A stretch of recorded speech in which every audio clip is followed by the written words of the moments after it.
So my name is Abiola Oduwusi, and for my final year project I decided to look at the extent to which students are aware of their social digital footprint and the potential implications on their job prospects. Now, when I first started my study, I came across a statistic published by the CIPD, and they're a recognised HR body within the UK. And that report identified that 6% of organisations use social media to screen potential candidates. And then a further study conducted by the Society of Human Resource Management identified that 13% use social media to screen candidates, and a further 17% plan on doing so in the future. Now, to me, these statistics resonated with me because it identified an emerging issue in HR, and this issue of screening potential candidates during the employment process. I wanted to specifically focus on students in higher education because the majority are prospective job seekers looking at entering the labour market in the near future. But are they aware of the fact that these organisations are also coming along on these social media platforms to support the recruitment and selection process?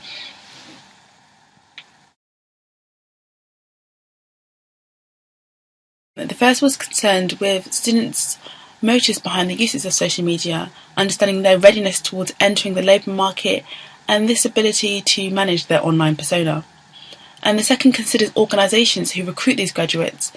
It looks at social recruitment techniques being adopted by these organisations and sort of the implications of screening these candidates online. Now, after reading literature, I have identified various patterns, and from this I was able to predict a series of working hypotheses related to my objectives, which were proven true or untrue through further primary research. So my research design framework used a two-tiered study to explore this question.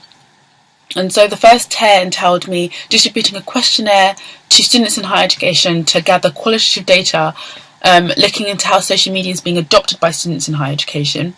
And then the second tier would entail me interviewing 2 organisations who use social media to screen prospective candidates, a cohort of today's higher education students. Now, my initial study wanted to look into how I could build awareness of the issue, and so I actually wanted to add another section to this study, which would entail a third tier, which looks into using a focus group to readdress the topic back to students, and with the hope of essentially building awareness of the emerging issue.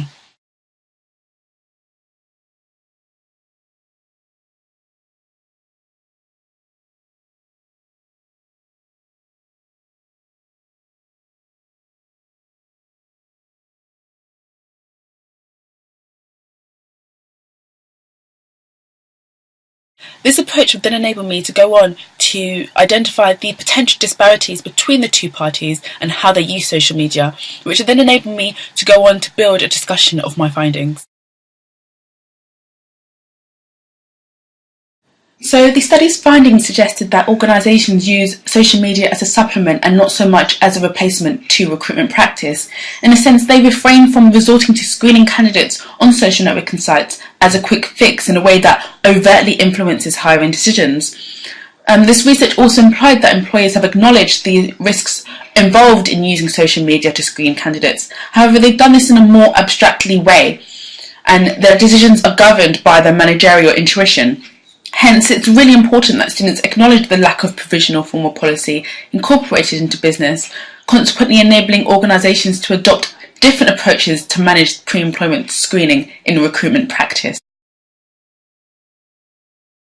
The findings also encountered this discrepancy between the majority of students who place content on social media and the potential for this to fuel discriminatory bias towards these prospective job applicants. Students, in a sense, allow social media to evidence personal information which would conventionally be protected by anti-discrimination law in the traditional recruitment process. Although employers attempt to consciously stunt personal prejudice towards content that could encourage prejudice, it is important that students reduce the potential for this content to be used to their disadvantage.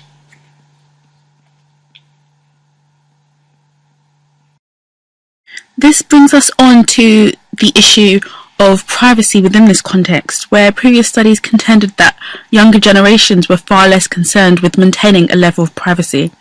Recent researchers also argued that the use of privacy settings has the potential to prevent unwanted members of the public and existing contacts access to information placed on their profiles. It also, in a sense, suggests that maybe privacy settings have bridged the generational gap, essentially ensuring that employees are not misusing this information. The findings contended that the majority of students of all ages have activated their privacy settings. The investigation suggested that there seems to be this implicit assumption amongst students that it's acceptable not to be present on professional social networking sites, where the study suggested that 12% aren't on these particular sites, such as LinkedIn. If students, in a sense, opt to use these sites, it delimits the prospect of organisations resorting to screening candidates on commercial networking sites such as Facebook, where the findings also suggested that it's more likely to evidence them in an unprofessional light, which of course conflicts with what employers expect from hopefuls. In today's extremely competitive labour market, it's important that students acknowledge the employer's expectations. The findings indicate that employers believe presence specifically on professional social networking sites reflects a readiness towards entrance within the labour market, thus making them more desirable applicants, highlighting the importance of having an evident digital trace specifically on professional social networking sites such as LinkedIn.